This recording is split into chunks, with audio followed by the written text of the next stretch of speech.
Assalamualaikum warahmatullahi wabarakatuh. Selamat datang di channel Sunyi Memanggil, tempat di mana kisah-kisah yang terkubur kembali bangkit dalam kegelapan malam. Sebelum cerita dimulai, pastikan kalian sudah menekan tombol like, tulis komentar kalian di bawah tentang kejadian paling menyeramkan yang pernah kalian alami. Dan jangan lupa subscribe channel Sunyi Memanggil, agar kalian tidak ketinggalan cerita-cerita horor yang akan terus memanggil kalian setiap malam. Karena malam ini, sunyi tidak lagi sepi. Setiap kali Sari hamil, bayinya selalu hilang sebelum sempat melihat dunia. Dokter bilang ini musibah biasa.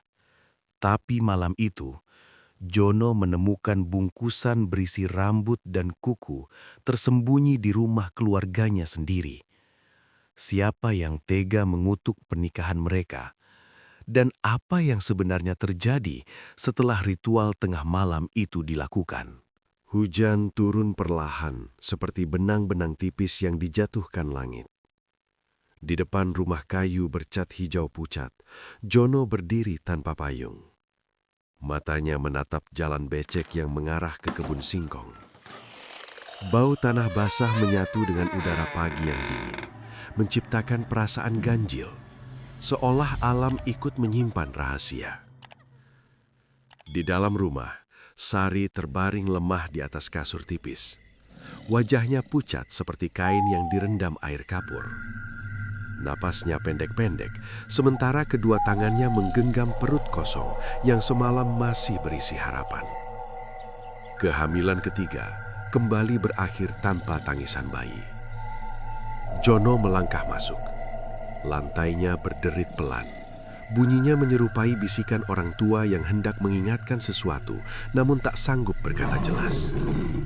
Ia duduk di sisi ranjang.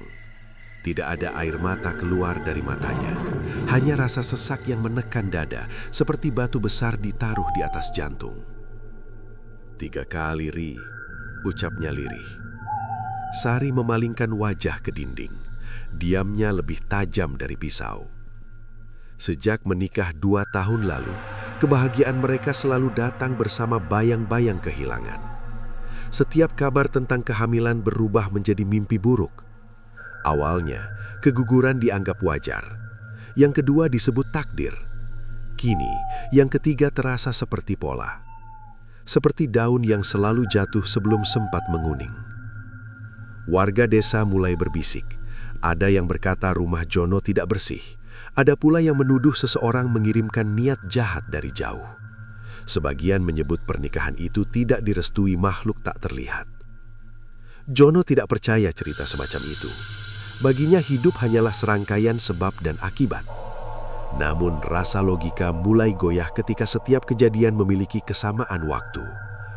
Usia kandungan selalu berhenti pada bulan ketiga, tepat saat hujan besar pertama turun di awal musim tanam. Sore itu, Jono pergi ke kebun untuk menenangkan pikiran. Daun singkong bergoyang tertiup angin, terdengar seperti langkah kecil berlari-lari. Ia teringat suara dokter di puskesmas pagi tadi. Maaf, janinnya tidak bisa diselamatkan. Kata-kata itu menempel di kepala seperti debu hitam. Saat kembali, Jono mendapati Sari duduk di ruang tengah. Di hadapannya tergeletak mangkuk berisi air dan bunga kenanga. Bau harum menyebar lembut, bertabrakan dengan aroma obat. "Kamu buat apa?" tanya Jono. "Hanya ingin bersih-bersih batin," jawab Sari singkat. Jono mengangguk. Ia mengira istrinya sedang mencoba menguatkan diri. Tidak ada yang tampak aneh, kecuali matanya yang tidak mau menatap langsung. Tatapan itu seperti kaca jendela yang dilapisi kabut, menyembunyikan sesuatu di baliknya. Malam turun cepat. Lampu minyak menyala temaram. Angin masuk lewat celah dinding, membawa suara anjing melolong dari kejauhan. Di luar, pohon pisang bergerak pelan seperti orang menunduk. Jono sulit tidur. Pikirannya berputar seperti roda sepeda tanpa rem. Ia teringat pernikahan mereka dulu. Hari itu hujan juga turun, meski seharusnya musim kemarau. Lilin mati sendiri saat akad berlangsung. Banyak yang menganggap itu kebetulan. Sekarang, kenangan tersebut terasa seperti pertanda yang terlambat dipahami. Dari arah dapur, terdengar suara air menetes. Jono membuka mata. Jam dinding menunjukkan pukul 2 dini hari. Sari tidak ada di sampingnya. Ia bangkit perlahan, menahan napas agar langkahnya tidak berbunyi. Cahaya kecil terlihat dari celah pintu dapur. Ia mengintip. Sari berdiri membelakangi pintu. Rambutnya terurai. Di lantai, ada mangkuk yang sama seperti sore tadi, kini berisi air keruh. Bunga kenanga mengapung layu. Di tangannya, Sari memegang kain putih yang terlihat basah oleh cairan merah kecoklatan. Jono tercekak. Istrinya berbisik pelan, suaranya seperti berbicara pada udara kosong.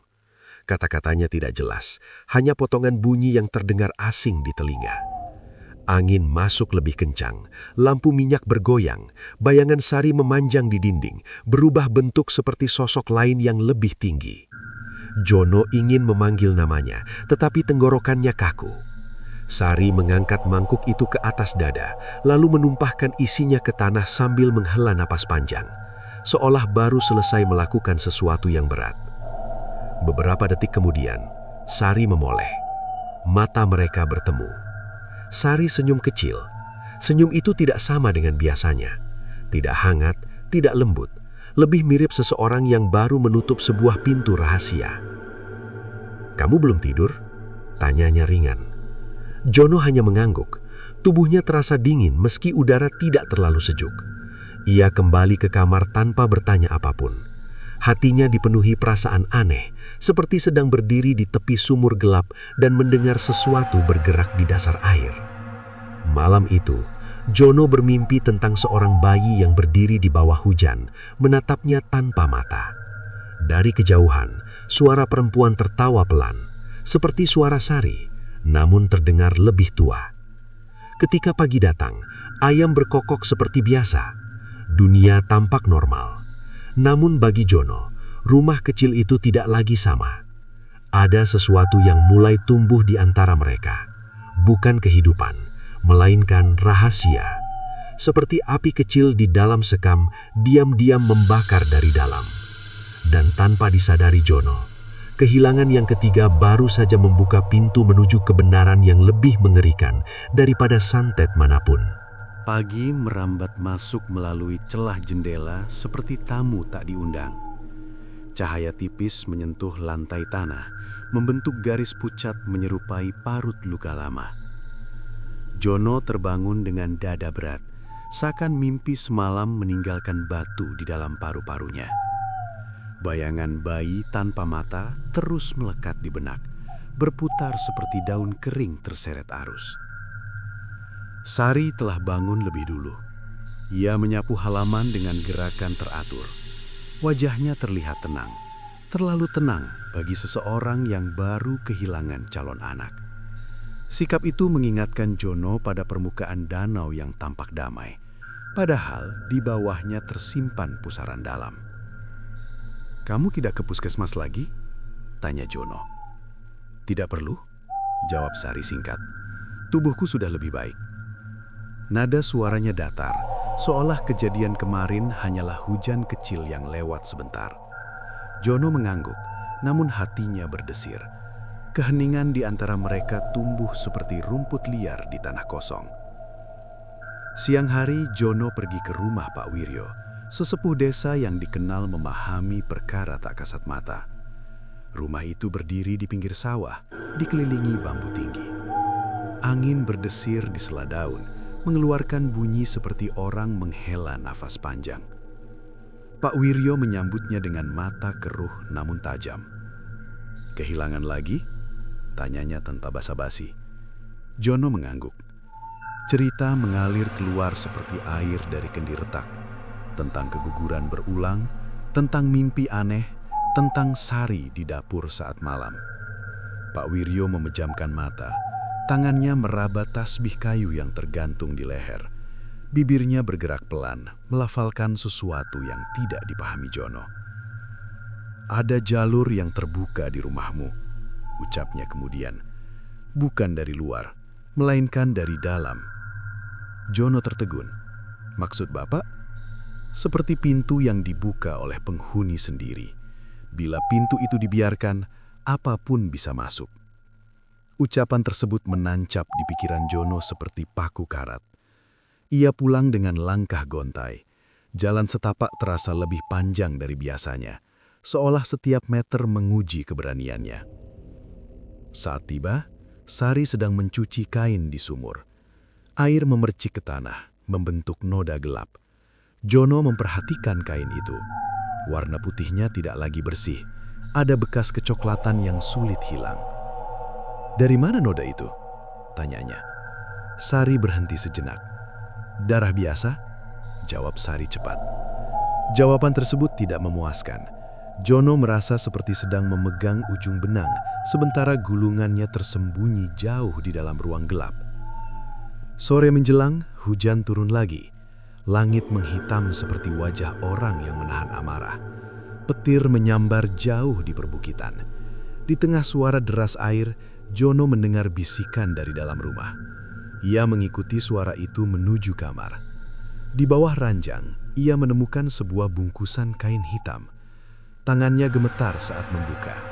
Di dalamnya terdapat potongan rambut, serpihan kuku dan secari kertas dengan tulisan tidak beraturan. Bau amis menyelinap keluar, menusuk hidung. Jono terduduk. Benda itu bukan miliknya, bukan pula milik siapapun yang ia kenal. Langkah kaki terdengar di belakangnya. "Kamu tidak seharusnya membuka itu." Suara Sari pelan, namun tajam seperti pecahan kaca. Jono berbalik. Wajah istrinya pucat, matanya menyimpan kilau aneh. "Apa ini?" tanya Jono. Sari menghela nafas. "Cara agar kita tidak kehilangan lebih banyak. Justru setiap kali benda seperti ini ada, kita selalu kehilangan," sahut Jono. Suaranya bergetar. "Kamu melakukan ini sejak kapan?" Sari menunduk. Hujan di luar semakin keras, seakan langit ikut mendengarkan pengakuan. "Sejak pertama kali aku tahu rahimku membawa sesuatu yang tidak boleh hidup," ucapnya lirih. Kalimat itu seperti palu menghantam kepala Jono. "Apa maksudmu tidak boleh hidup?" Sari memejamkan mata. "Ibuku dulu membuat perjanjian saat aku masih kecil, agar keluarganya terhindar dari kemiskinan. Harga yang harus dibayar adalah keturunanku tidak boleh melahirkan manusia utuh." Jono mundur satu langkah. Dunia terasa miring. "Jadi, semua ini bukan santet dari orang lain," lanjut Sari. "Aku hanya mengikuti jalan yang sudah digariskan. Bila aku tidak melakukannya, yang mati bukan bayi, melainkan aku." Hening menyelimuti ruangan. Hujan terdengar seperti ribuan jari mengetuk atap. Jono merasa seolah berdiri di tengah jembatan rapuh. Di satu sisi ada cinta, di sisi lain ada kebenaran yang memotong. "Kenapa kamu tidak bilang?" jawabnya. "Karena aku takut kehilanganmu duluan." Air mata jatuh menyatu dengan suara hujan. Malam datang membawa bau tanah basah dan ketakutan. Jono duduk di beranda, menatap gelap. Ia sadar, bahaya tidak selalu datang dalam bentuk musuh. Kadang ia tinggal di dalam rumah, duduk di samping kita, berbagi piring dan ranjang. Seperti api kecil di dalam lampu minyak, yang memberi cahaya sekaligus mampu membakar. Babak berikutnya bukan lagi soal siapa yang mengirim santet, melainkan apakah cinta mampu melawan perjanjian lama yang telah mengikat darah sejak sebelum pernikahan itu terjadi. Angin pagi bergerak lambat, menyeret kabut dari sawah menuju pekarangan rumah. Jono berdiri di ambang pintu seperti patung kayu yang lupa cara melangkah. Pengakuan Sari semalam masih menggantung di udara, lebih berat daripada bau tanah basah. Pikiran Jono terasa seperti kain kusut yang ditarik dari dua arah. Cinta di satu sisi, ketakutan di sisi lain. Sari duduk di ruang tengah sambil memeluk lutut. Rambutnya belum disisir, matanya sembab, tetapi sorotnya lebih jujur daripada hari-hari sebelumnya. Tidak ada senyum palsu, tidak ada kalimat penenang. "Kita harus ke Pak Wiryo," kata Jono akhirnya. Suaranya serak seperti pintu tua digesek angin. Sari mengangguk tanpa bantahan. Wajahnya menunjukkan kelelahan panjang, seolah beban yang disembunyikan bertahun-tahun mulai meminta dilepaskan. Perjalanan menuju rumah sesepuh desa terasa berbeda. Jalan tanah tampak lebih sempit, pepohonan seolah merunduk memperhatikan mereka. Setiap langkah seperti berjalan di atas piring retak, salah sedikit bisa pecah seluruhnya. Pak Wiryo menerima mereka di teras bambu. Ia menatap Sari lama, seakan membaca garis tak terlihat di wajah perempuan itu. Perjanjian darah, gumamnya, tidak mudah dilepaskan. Ia seperti akar beringin, menembus lapisan tanah hingga tak terlihat ujungnya. Jono mengekalkan tangan. Apa masih ada jalan keluar? Pak Wiryo bangkit perlahan, lalu mengambil kendi berisi air dari dalam rumah. Air itu dituangkan ke tanah. Lihat, air mengikuti bentuk bumi. Namun bila diarahkan ke wadah lain, ia bisa berubah jalur. Sari menatap kendi kosong, napasnya tertahan. Masih ada kemungkinan, lanjut Pak Wiryo, tetapi risikonya besar. Perjanjian lama akan menuntut pengganti, bukan bayi, melainkan kenangan paling berharga. Jono menelan ludah. Kenangan? Hal yang paling melekat di jiwa kalian. Bisa rasa, bisa ingatan, bisa hubungan. Kata-kata itu terdengar seperti pisau yang tidak memotong daging, melainkan masa lalu. Sari memegang dada. Jika itu satu-satunya cara, aku siap. Pak Wiryo menatap mereka bergantian. Ritual harus dilakukan malam Jumat, di tepi sungai. Tidak boleh ada kebohongan tersisa. Mereka pulang dengan kepala penuh awan gelap. Sore itu, Sari membuka peti kayu di sudut kamar. Di dalamnya tersimpan foto-foto masa kecil, kain pemberian ibunya, serta kalung kecil berwarna hitam. Itu pemberian ibu, ucap Sari lirih. Katanya untuk melindungiku. Jono memegang kalung itu, dingin.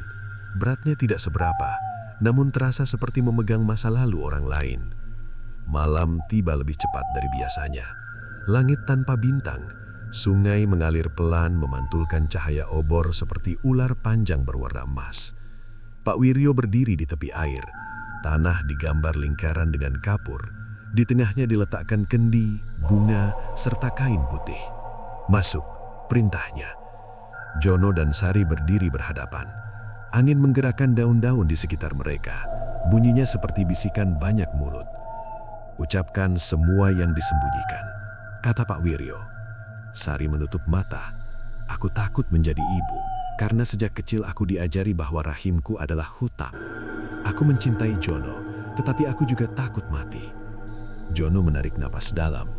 Aku marah karena merasa dibohongi, namun lebih takut kehilanganmu. Air sungai tiba-tiba bergelombang kecil, bau amis menyelinap di udara. Dari kejauhan terdengar suara seperti tangisan teredam. Pak Wiryo meletakkan kalung hitam ke dalam kendi. Kenangan pertama yang harus dilepas adalah ikatan lama.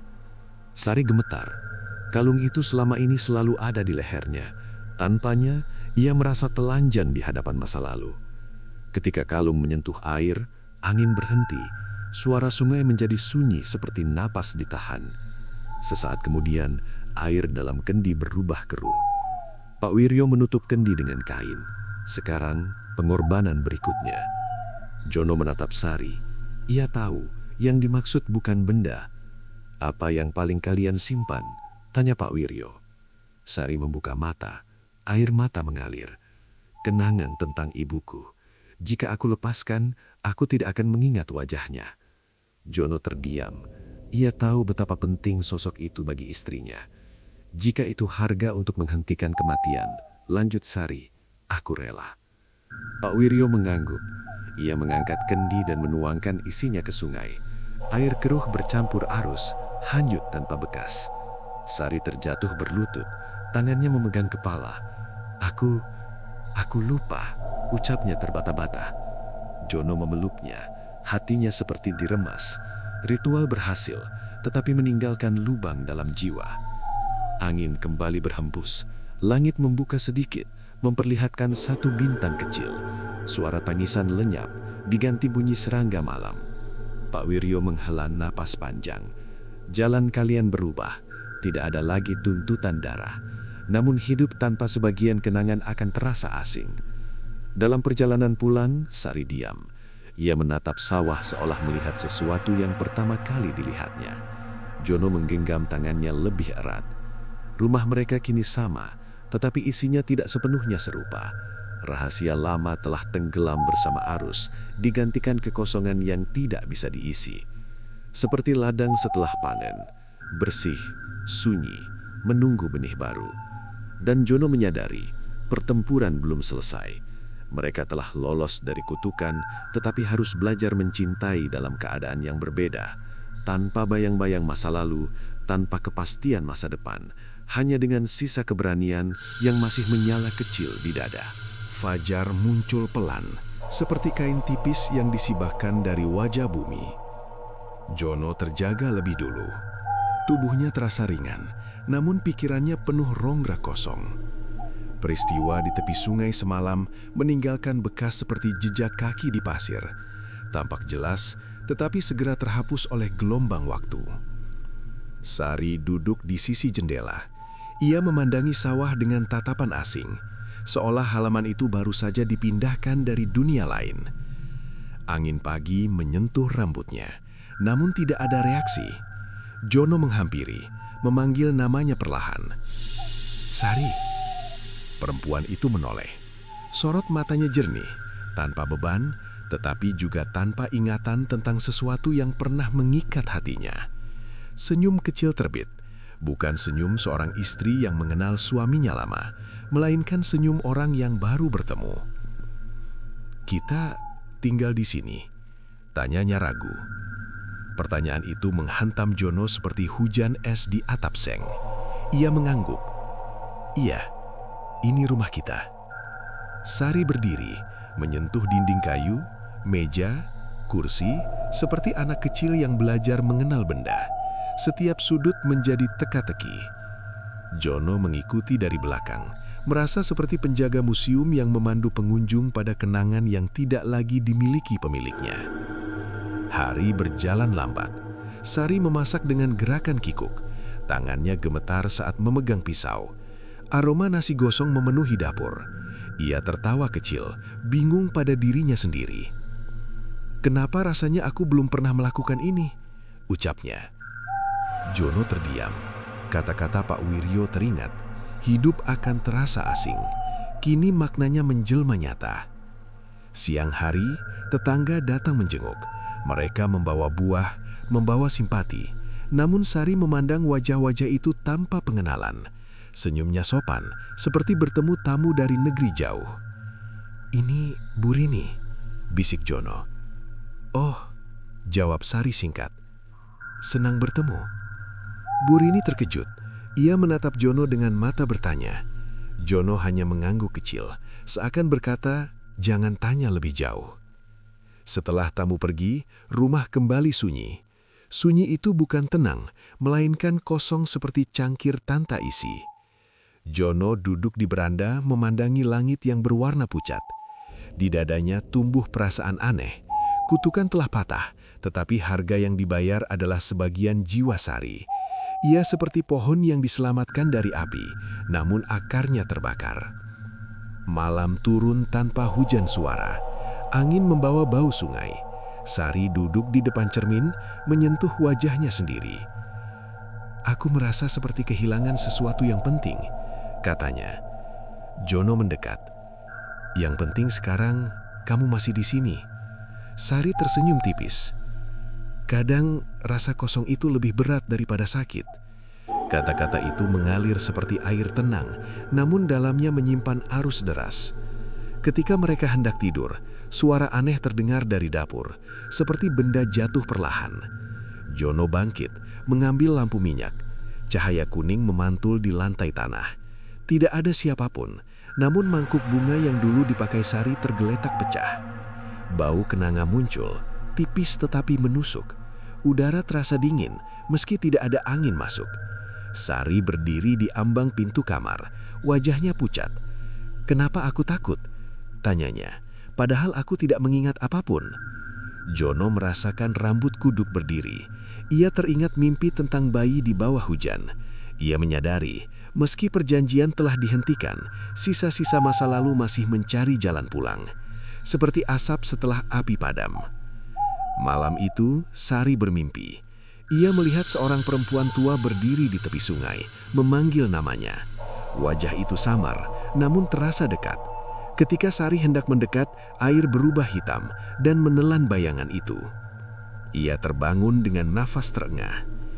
Aku melihat seseorang, tapi tidak tahu siapa. Jono menggenggam tangannya. Tidak apa-apa, itu hanya bayangan yang belum mau pergi. Hari berikutnya, mereka pergi ke Pak Wiryo. Lelaki tua itu mendengarkan dengan seksama. Kenangan memang sudah dilepas, tetapi bekasnya masih tertinggal, seperti tanah bekas kuburan. Walau ditimbun, aromanya belum tentu hilang. "Apa kami masih dalam bahaya?" tanya Jono. "Tidak seperti sebelumnya, namun kalian harus mengisi ruang kosong dengan hal baru.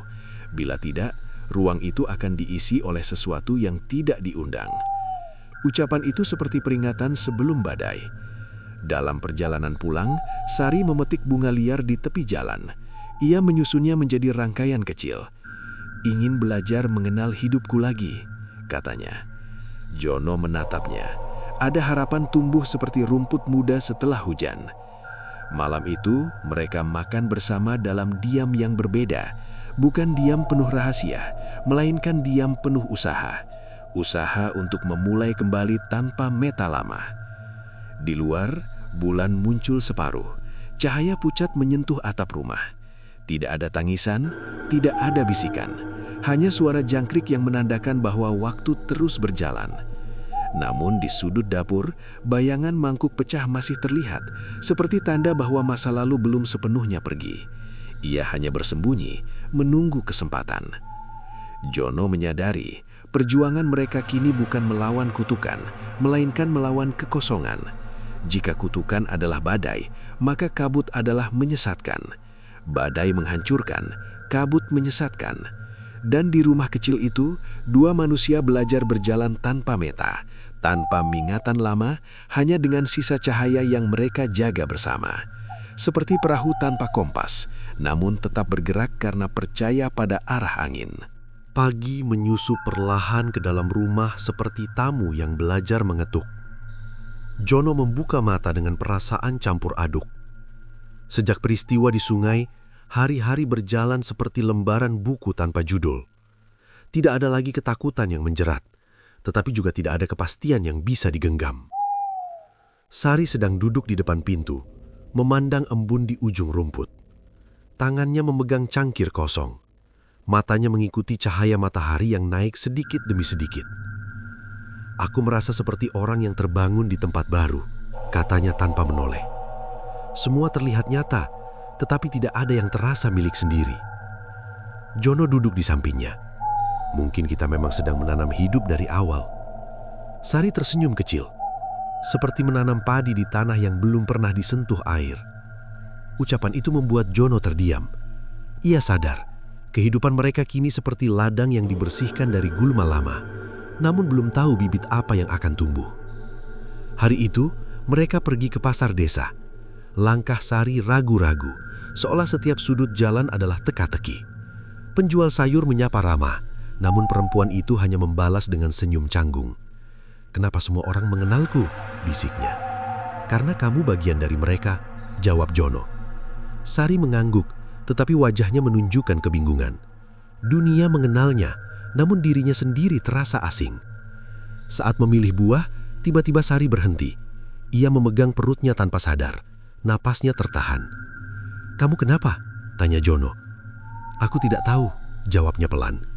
"Ada rasa hangat di sini, seperti api kecil di balik kain." Jono menatapnya cemas. Rasa hangat itu pernah menjadi tanda kehidupan yang kemudian direnggut. Ketakutan lama bangkit seperti ular dari semak. Malam hari, Sari muntah, tubuhnya lemah. Jono membawa istrinya ke bidan desa. Lampu ruang pemeriksa redup, hanya satu bohlam menyala. Bidan memeriksa dengan wajah serius, lalu tersenyum. "Ibu hamil." Kalimat itu jatuh seperti batu ke air tenang, menimbulkan riak besar. Jono memegang kursi agar tidak roboh. Sari terdiam, matanya membesar. "Hamil?" ulangnya.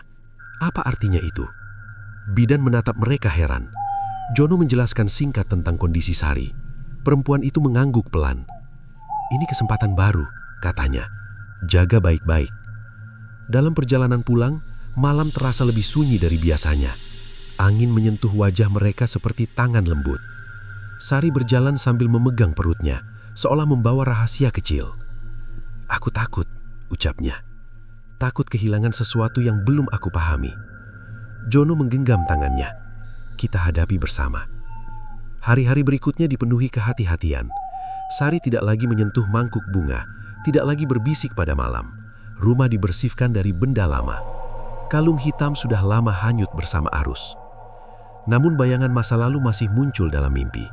Sari sering terbangun dengan napas berat. Ia melihat sosok perempuan tua berdiri di kejauhan, menatap tanpa suara. "Kenapa ia selalu datang?" tanya Sari suatu malam. "Mungkin itu sisa ingatan yang belum pulang sepenuhnya," jawab Jono. Kehamilan berjalan memasuki bulan kedua. Tidak ada tanda aneh, tidak ada suara tangisan gaib. Rumah terasa lebih hangat, seperti dapur yang kembali menyala setelah lama dingin. Namun pada suatu sore, saat hujan turun tipis, Sari menemukan kain putih di bawah ranjang. Kain itu basah, berbau amis. Ia memanggil Jono dengan suara bergetar. "Aku tidak ingat menyimpan ini." Jono merasakan dadanya sesak. Benda itu mirip dengan yang dulu dipakai Sari saat ritual malam. Padahal ia yakin telah membuang semuanya. Malam itu, angin bertiup kencang. Pintu berderit sendiri. Lampu minyak berkedip. Dari sudut dapur terdengar suara lirih, seperti orang menyebut nama Sari. Ia menutup telinga. "Aku tidak mau kembali ke sana," katanya. Jono berdiri di depan pintu. Tidak ada yang boleh masuk lagi. Ia menaburkan air doa di setiap sudut rumah. Bau bunga bercampur tanah basah. Suara itu perlahan hilang, seperti kabut terkena matahari. Sari duduk memeluk perutnya. Jika hidup ini benih, kenapa selalu ada burung yang ingin memakannya? Jono tersenyum pahit. Karena benih membawa harapan, dan harapan selalu menarik perhatian kegelapan. Hari berikutnya, mereka pergi ke pasar sungai tempat ritual dulu. Air mengalir jernih, tidak ada bau amis, tidak ada bayangan aneh. Sari berdiri di tepi arus. "Aku tidak ingat apa yang terjadi di sini, tetapi tubuhku gemetar." Jono menatap sungai. "Di sini kita melepaskan masa lalu." Sari menunduk. "Aku ingin melepaskan rasa takut juga." Ia melempar batu kecil ke air, riaknya menyebar, lalu hilang. Semoga anak ini tidak membawa hutang lama. Jono memeluknya dari belakang. Ia bukan hutang, ia awal baru. Bulan ketiga tiba, waktu yang dulu selalu menjadi batas kehilangan. Setiap hari terasa seperti berjalan di atas kaca. Sari berdoa dengan cara sederhana, bukan mantra, melainkan kata jujur. "Aku ingin hidup." Tidak ada kejadian aneh, tidak ada darah, tidak ada mimpi buruk, hanya rasa mual dan lelah biasa. Pada suatu pagi, Sari merasakan gerakan kecil di perutnya. Ia tersenyum lebar. "Ada sesuatu bergerak," katanya. Jono menempelkan telinganya. Tidak terdengar apa-apun, tetapi hatinya bergetar. Seperti mendengar hujan pertama setelah musim panjang. Namun di sudut rumah, mangkuk pecah yang dulu dibuang muncul kembali. Retaknya semakin lebar, seolah menunggu pecah sepenuhnya. Jono memandang benda itu lama. Ia sadar, masa lalu mungkin tidak bisa dihapus sepenuhnya. Ia hanya bisa diawasi agar tidak tumbuh kembali. Malam itu, Sari tidur lebih cepat. Jono duduk di beranda menatap langit penuh awan. Ia berpikir tentang kehidupan yang seperti tanah sawah. Bila dibiarkan kosong, rumput liar akan tumbuh. Bila dijaga, padi bisa menguning. Di rumah kecil itu, sebuah benih mulai hidup. Bukan hanya di rahim Sari, tetapi juga di dada Jono. Benih keberanian, benih harapan. Namun ia tahu, tanah yang pernah terkena racun masih menyimpan bekas. Setiap benih harus dijaga lebih kuat daripada sebelumnya. Seperti cahaya lilin di tengah angin malam, kecil tetapi cukup untuk menolak gelap. Pagi datang bersama kabut tipis yang menggantung di atas sawah. Udara terasa lebih berat dari biasanya, seperti membawa pesan yang belum sempat diucapkan. Jono duduk di teras sambil menatap halaman. Seekor ayam melintas perlahan, mematuk tanah, lalu pergi tanpa suara. Suasana itu tenang, tetapi di dalam dadanya muncul kegelisahan yang sulit diberi nama. Sari keluar membawa segelas air hangat. Wajahnya terlihat pucat, namun matanya menyimpan cahaya kecil. Kehamilan telah memasuki bulan keempat, masa yang dulu selalu menjadi pintu kehilangan. Kini, waktu bergerak melewati batas itu seperti perahu yang meluncur di arus sungai tanpa tahu apakah batu besar menunggu di depan. "Aku bermimpi aneh lagi," ucap Sari sambil duduk di samping Jono. "Mimpi tentang apa?" Seorang perempuan berdiri di ladang kosong. Rambutnya panjang, bajunya hitam. Ia tidak berbicara, hanya menunjuk ke arah rumah. Jono menarik nafas panjang. Bayangan itu seperti asap dari api lama yang belum sepenuhnya padam. Walau ritual telah memutus perjanjian, bekas jejaknya masih berkeliaran, seperti semut yang mencari gula. Hari itu mereka membersihkan rumah bersama. Setiap sudut disapu, setiap benda lama dipindahkan. Kain putih yang dulu dipakai dalam ritual ditemukan lagi di balik lemari. Sari menatapnya lama. "Aku tidak ingat kapan kain ini ada di sini," katanya. "Benda seperti ini harus pergi," jawab Jono tegas. Ia membawa kain itu keluar, membakarnya di halaman belakang. Api kecil menyala, asap tipis naik ke udara. Bau terbakar menyebar seperti peringatan.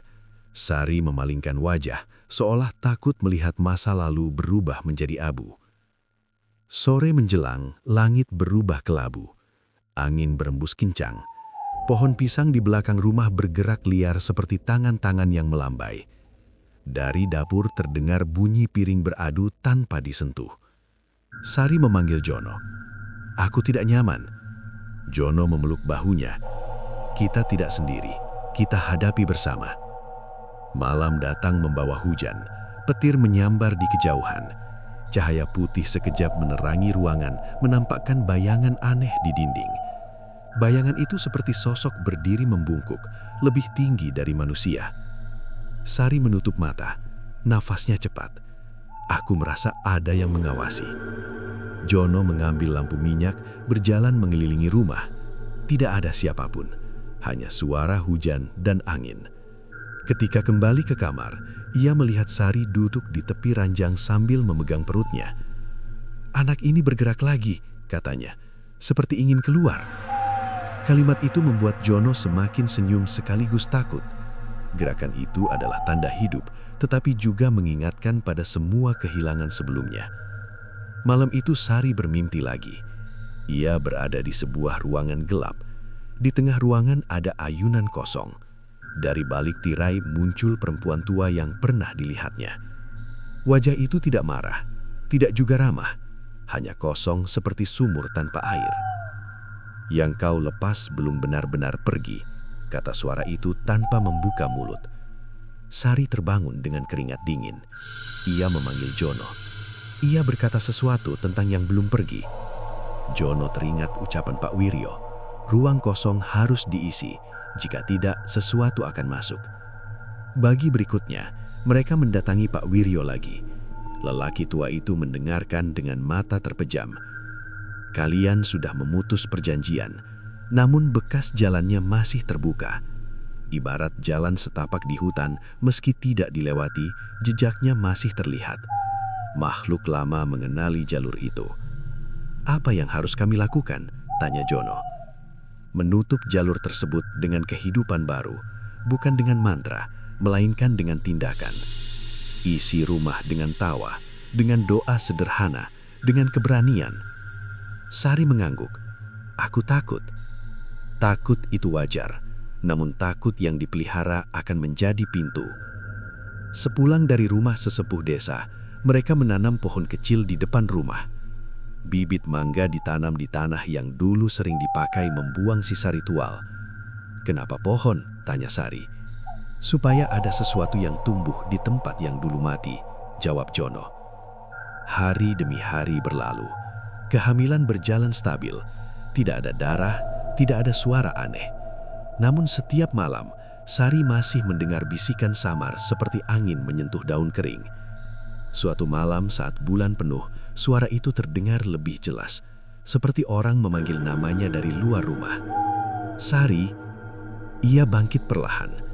Jono terbangun. "Jangan keluar," katanya. Namun kaki Sari melangkah tanpa sadar. Pintu terbuka sendiri. Di halaman berdiri bayangan perempuan hitam itu. Wajahnya kabur, tetapi matanya bersinar pucat. "Aku hanya ingin mengambil yang menjadi hakku," ucap suara itu. Jono berdiri di depan Sari. Tidak ada hak lagi. Bayangan itu bergerak mendekat. Udara menjadi dingin. Pohon mangga kecil bergoyang haras. Sari tiba-tiba memegang perutnya dan berteriak, "Ini hidupku sekarang." Kalimat itu seperti batu dilempar ke kaca. Bayangan berhenti, angin berhenti, suara hujan lenyap. Perempuan hitam itu memudar perlahan, seperti kabut terkena matahari pagi. Halaman kembali sunyi. Sari jatuh duduk. Jono memeluknya erat. Keduanya gemetar bukan karena dingin, tetapi karena lega. Sejak malam itu mimpi buruk berkurang. Suara aneh tidak terdengar lagi. Rumah terasa lebih terang, walau lampu sama seperti sebelumnya. Kehamilan memasuki bulan kelima. Perut Sari membesar. Gerakan kecil di dalamnya semakin jelas. Setiap gerakan seperti ketukan pintu dari dalam, meminta dunia untuk bersiap menyambut kedatangan. Jono menyadari bayangan tidak benar-benar hilang karena ritual, melainkan karena keberanian. Jika kutukan adalah rantai, maka keyakinan adalah kunci. Hidup mereka sekarang seperti sungai setelah banjir. Air masih keruh, tetapi arah sudah kembali jelas. Di tepi sungai itu, dua orang berdiri menjaga satu harapan kecil agar tidak hanyut lagi. Dan di halaman rumah, pohon mangga muda mulai mengeluarkan tunas pertama, menandakan bahwa tanah yang pernah gelap masih bisa menumbuhkan sesuatu yang manis. Mentari terbit tanpa kabut. Cahaya menyentuh daun mangga muda di halaman, membuat ujungnya berkilau seperti disaput perak. Jono berdiri lama memandangi pohon kecil itu. Tunas baru tumbuh di cabang terendah, rapuh namun tegak. Ia merasa kehidupannya serupa batang muda tersebut. Pernah hampir patah, kini belajar menahan angin. Di dalam rumah, Sari duduk bersandar pada dinding. Perutnya semakin besar. Nafasnya pendek setiap kali bangkit berdiri, namun wajahnya terlihat lebih hidup dibanding hari-hari sebelumnya. Sejak bayangan hitam menghilang, malam tidak lagi dipenuhi suara aneh. Sunyi kembali menjadi teman, bukan ancaman.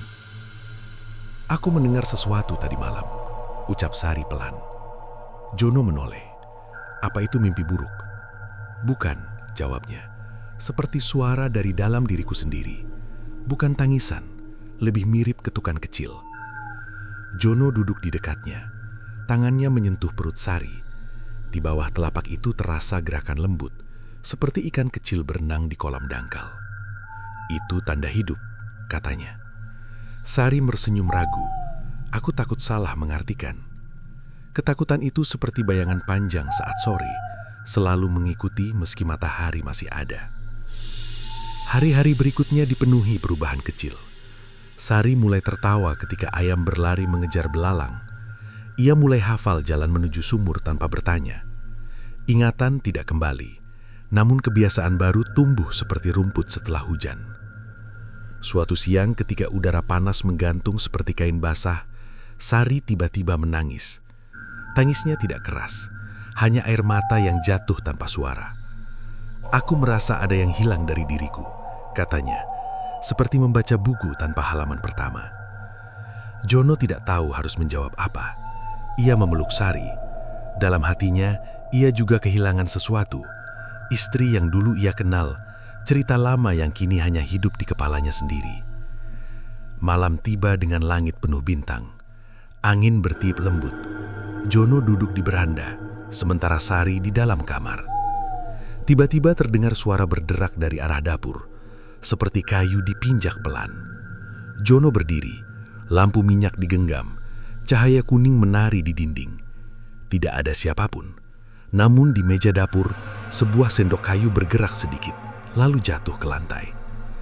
Sari muncul di ambang pintu. "Apa itu?" "Hanya benda jatuh," jawab Jono, walau dadanya berdegup cepat. Saat hendak kembali ke kamar, Sari berhenti. Ia memegang perutnya kuat-kuat. "Ada suara lagi," katanya. "Bukan dari luar, dari sini." Jono menatapnya cemas. "Sakit?" "Tidak, seperti ada yang memanggil." Kata itu membuat udara terasa lebih dingin. Jono teringat suara yang dulu memanggil Sari ke halaman. Ia memejamkan mata sejenak, menenangkan diri.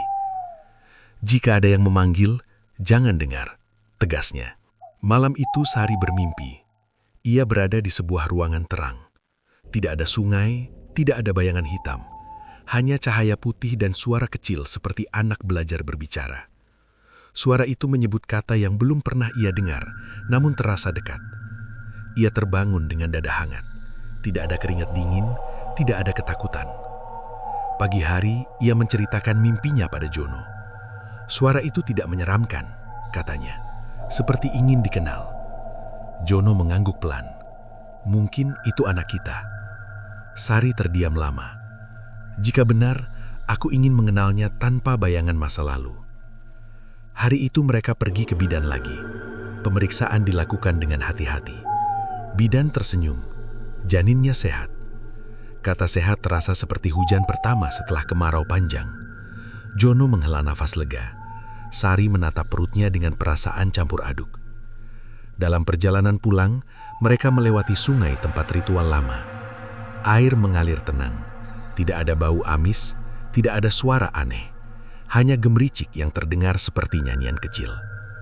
Sari berhenti di tepi sungai. Katanya, "Aku merasa pernah berdiri di sini." Jono tidak menjawab. Ia takut membuka luka lama. Sari menutup mata, mencoba mengingat. Tetapi yang muncul hanya rasa dingin di telapak kaki. "Tidak apa-apa jika aku tidak ingat. Yang penting aku tahu kemana melangkah." Ucapan itu seperti batu kecil yang dilempar ke permukaan air, menimbulkan lingkaran tenang. Malam berikutnya, suara kembali terdengar. Bukan dari dapur, bukan dari halaman, dari dalam kamar. Seperti bisikan halus. Sari duduk tegak. "Kamu dengar?" Jono mengangguk. Ia mendengar suara itu juga, seperti nafas kecil yang bukan milik mereka berdua. "Ini bukan ancaman," bisik Sari. "Aku tidak takut." Jono mendekatkan telinga ke perut Sari. Tidak ada suara nyata, hanya detak jantung, namun perasaannya mengatakan sesuatu sedang tumbuh. Bukan hanya tubuh, tetapi ikatan. Sejak malam itu, Sari mulai berbicara pada perutnya. Bukan doa panjang, hanya kalimat sederhana. "Jika kamu datang, datanglah dengan damai." Rumah terasa berbeda. Tidak ada lagi benda jatuh sendiri, tidak ada bayangan hitam, namun ada rasa penuh, seperti ruang kosong yang mulai terisi perlahan. Jono menyadari suara yang dulu datang dari luar, kini datang dari dalam. Bukan panggilan kematian, melainkan tanda kehidupan. Seperti angin yang dulu membawa asap, kini membawa aroma padi muda. Namun, suatu malam ketika hujan turun deras, Sari terbangun dengan perasaan aneh. Ia melihat bayangan berdiri di sudut kamar. Bukan perempuan hitam, melainkan sosok kecil seperti anak berdiri tanpa wajah. Sosok itu tidak bergerak, tidak berbicara, hanya menunjuk ke arah perut Sari, lalu menghilang. Sari menggigil. Ia membangunkan Jono. "Aku melihat sesuatu," katanya. Jono memeluknya. "Apapun itu, kita tidak sendirian lagi." Ia sadar perjuangan belum benar-benar selesai. Masa lalu masih coba mengintip lewat celah mimpi, namun kini ada sesuatu yang lebih kuat dari rasa takut. Kehamilan memasuki bulan ke-6. Perut Sari semakin berat, gerakan di dalamnya semakin jelas. Setiap gerakan seperti ketukan pintu, meminta dunia untuk membuka ruang. Sari berdiri di depan cermin, menyentuh perutnya. "Jika dulu hidupku seperti rumah kosong, sekarang ada penghuni baru." Jono senyum, "Dan rumah itu akan kita jaga." Di luar, pohon mangga kecil mulai mengeluarkan daun lebih lebar. Angin menggoyangkannya perlahan. Tidak lagi seperti tangan gelap, melainkan seperti lambaian selamat datang. Jono menyadari suara yang dulu datang dari dalam bukan lagi sisa kutukan, melainkan awal cerita baru. Jika masa lalu adalah malam panjang, maka suara itu adalah tanda fajar.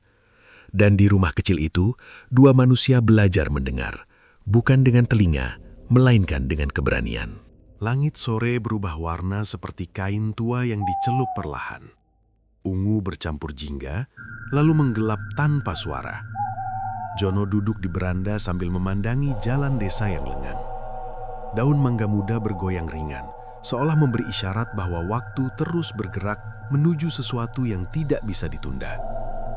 Di dalam rumah, Sari berbaring dengan napas teratur. Kehamilan memasuki bulan ke-7. Tubuhnya semakin berat, tetapi wajahnya terlihat lebih tenang dibanding masa-masa sebelumnya. Tidak ada lagi bayangan hitam muncul setiap malam. Tidak ada suara memanggil dari luar. Namun justru ketenangan itu terasa seperti udara sebelum hujan besar. Sunyi yang menyimpan sesuatu. Aku merasa hari-hari ini seperti menunggu tamu yang belum dikenal, kata Sari ketika Jono masuk membawa air hangat. Kita memang sedang menunggu, jawab Jono sambil duduk di sampingnya. Menunggu kehidupan. Sari tersenyum tipis. Aku takut salah menyambutnya. Jono tidak langsung menjawab. Ia memandang jendela yang terbuka sedikit. Angin malam masuk membawa aroma sawah. Daun mangga muda bergoyang ringan, seolah memberi isyarat bahwa waktu terus bergerak menuju sesuatu yang tidak bisa ditunda. Malam itu desa gelap lebih cepat. Lampu-lampu rumah tetangga padam satu persatu. Hanya rumah Jono yang masih terang oleh lampu minyak. Angin berhenti. Serangga malam pun seakan lupa bernyanyi. Keheningan terasa seperti kain tebal yang menutup telinga. Tiba-tiba Sari duduk tegak, tangannya memegang perut. Ada yang berbeda. Jono berdiri. Sakit? Bukan sakit. Seperti pintu yang mulai digeser dari dalam. Jono merasakan jantungnya berdetak lebih cepat. Ia teringat semua kehilangan terdahulu. Waktu selalu menjadi musuh pada bulan-bulan tertentu. Kini waktu terasa seperti tamu yang mengetuk pelan.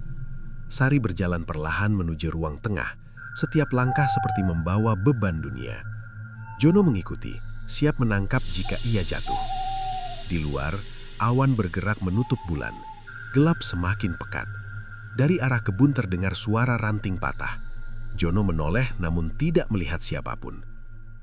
Aku tidak ingin takut lagi, ucap Sari. Jika sesuatu datang, aku ingin menatapnya. Kalimat itu membuat Jono terdiam. Ia melihat keberanian di mata istrinya, bukan lagi kebingungan seperti dulu. Tiba-tiba angin masuk deras melalui jendela. Lampu minyak bergoyang, bayangan di dinding memanjang seperti lukisan yang hidup. Suara pelan terdengar dari dapur, seperti langkah tanpa tubuh. Jono berdiri di depan Sari. Tetap di sini. Namun Sari melangkah maju. Ia menutup mata, menarik napas panjang. Jika ini sisa masa lalu, aku tidak mau lagi lari. Bayangan itu muncul samar di sudut ruangan. Tidak sejelas dulu. Bentuknya seperti kabut yang lupa menjadi awan. Tidak ada wajah, tidak ada tangan. Hanya gelap yang bergerak. Hanya datang untuk melihat. Terdengar suara tanpa arah. Yang dulu menjadi milikku. Sari menahan perutnya. Tidak ada lagi milikmu di sini. Kabut itu bergerak mendekat, lalu berhenti di tengah ruangan. Udara menjadi dingin, bulu kuduk Jono berdiri. Tanah yang pernah diberi janji selalu mengingat. Kalian menanam hidup di atas bekas hutang. Sari membuka mata, tatapannya tegas. Hutang itu sudah dibayar dengan ingatan. Aku tidak punya apapun lagi untukmu. Kabut berputar pelan, seperti ragu, seperti bingung mencari jalan pulang. Angin kembali bertiup, kali ini hangat. Lampu minyak berhenti bergoyang. Jika begitu, biarlah yang tumbuh menjadi milik kalian sepenuhnya. Bayangan menghilang seperti asap terkena matahari pagi. Ruangan kembali normal, hanya suara napas Sari yang terdengar jelas. Jono memeluknya erat, tubuh mereka bergemetar, bukan karena dingin, melainkan karena lega.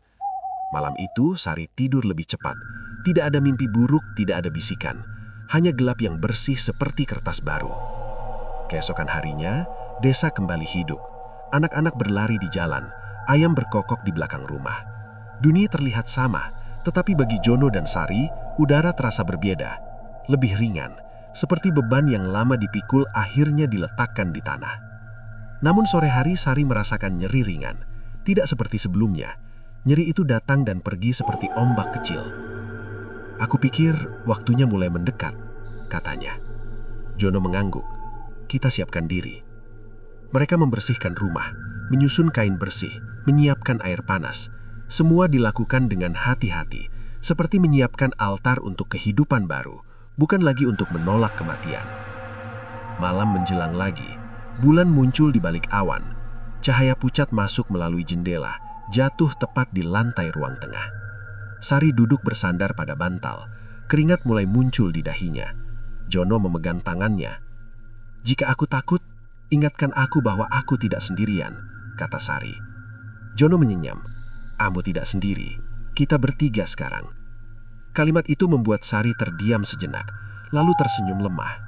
"Bertiga." Aku suka kata itu. Nyeri jatan lagi, lebih kuat. Sari menggigit bibir, napasnya berat. Jono merasa waktu seperti berjalan lambat, seolah setiap detik ingin dilihat lebih lama. Di luar, angin menggerakkan pohon mangga kecil. Daunnya berdesir seperti bisikan doa. Tidak ada suara aneh, tidak ada bayangan hitam, hanya malam biasa yang menunggu pagi. Sari memejamkan mata. Aku merasa seperti perahu yang akan sampai ke pelabuhan setelah lama terombang-ambing. Jono mengangguk, dan aku di sini untuk menambatkannya. Ketika fajar mulai menyentuh langit dengan warna pucat, Sari masih berjuang dengan napasnya. Tubuhnya lelah, tetapi matanya penuh tekad. Tidak ada ketakutan seperti dulu, hanya kesadaran bahwa sesuatu besar akan datang. Di rumah kecil itu, masa lalu telah mundur jauh seperti ombak yang kembali ke laut. Kini yang tersisa hanyalah malam terakhir sebelum kelahiran. Seperti senyap sebelum burung pertama bernyanyi, seperti hening sebelum hujan pertama turun, malam itu bukan lagi tentang ancaman, melainkan tentang kedatangan. Dan Jono tahu, jika bab-bab sebelumnya adalah tentang kehilangan, maka bab berikutnya akan menjadi tentang pertemuan. Hujan turun seperti tirai abu-abu yang menutup wajah langit. Butirannya mengetuk atap rumah Jono dengan irama pelan, seolah alam ikut menahan napas menunggu akhir dari penderitaan panjang keluarga kecil itu. Di ruang tamu yang remang, Jono duduk berhadapan dengan Sari. Mata mereka lelah, namun di balik kelelahan itu tersisa nyala keberanian yang belum padam. Malam tersebut terasa berbeda. Udara dingin menyelip di sela tulang, seperti pesan bahwa kebenaran tidak pernah datang tanpa rasa menggigil. Jono memegang kain putih yang sebelumnya ditemukan di balik lemari tua rumah mertuanya. Kain itu kini terbuka, memperlihatkan bungkusan kecil berisi rambut, potongan kuku, dan benang hitam yang telah mengering. Bau anyir samar menyeruak, mirip besi berkarat yang disiram hujan. "Ini seperti akar yang membelit pohon," gumam Jono. "Kalau tidak dicabut, batangnya akan roboh perlahan." Sari mengangguk, air mata menetes tanpa suara. Selama bertahun-tahun, harapan mereka tumbuh lalu patah seperti ranting rapuh. Setiap keguguran bukan hanya kehilangan janin, tetapi juga terkikisnya keyakinan akan masa depan. Namun malam itu, rasa takut berubah menjadi tekad. Mereka mendatangi dukun tua yang dikenal sebagai orang yang memahami sisi gelap manusia. Rumahnya berada di tepi sawah, berdiri miring seperti bahu renta yang menahan beban kenangan. Lampu minyak menyala kekuningan, membuat bayangan menari di dinding bambu. Dukun itu menatap benda-benda dari bungkusan dengan wajah serius. "Ini bukan kiriman sembarangan," katanya pelan. "Ada darah iri di dalamnya. Pelakunya bukan jauh dari lingkaran kalian." Ucapan itu seperti petir menyambar jantung Jono. Nama yang muncul di benaknya adalah seseorang yang dulu tersenyum saat pesta pernikahan, namun kini jarang bertegur sapa. Saudara dekat yang merasa terpinggirkan, seperti api kecil yang dibiarkan menyala hingga membakar hutan. Ritual pembersihan dimulai saat tengah malam. Asap kemenyan naik perlahan, membentuk spiral seperti ular yang mencari jalan pulang. Doa dibacakan bukan untuk membalas, melainkan memutus simpul kebencian.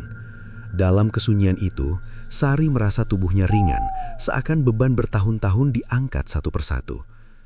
Tiba-tiba angin kencang menerobos jendela. Lampu minyak bergoyang, hampir padam. Dari luar terdengar suara jeritan, samar namun nyata, seperti orang tersandung kegelapan sendiri. Dukun itu berhenti sejenak, lalu mengangguk. Ikatan sudah dilepas, yang mengirim akan menerima pantulan dari niatnya. Keesokan harinya, kabar mengejutkan datang. Saudara yang dicurigai jatuh sakit tanpa sebab jelas. Wajahnya pucat, tubuhnya lemah. Ia menangis dan mengaku semua perbuatannya. Rasa dengki karena tidak memiliki keturunan membuatnya memilih jalan sesat. Seperti orang tersesat di hutan lalu menyalakan api untuk mengusir takut, tetapi malah membakar dirinya sendiri.